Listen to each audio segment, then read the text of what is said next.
আরেক ভ্যান তুলে দাও মা। আরেক ভ্যান তুলে দিয়ে তারপরে যাও তুমি।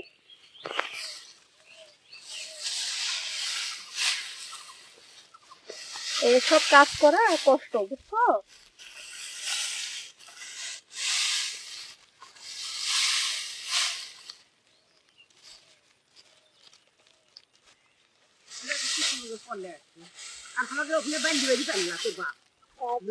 এত সহজ না, বেঁধে নিতে হয়। বেঁধে বেঁধে নিলে ওই ফলগুলো পড়তো না।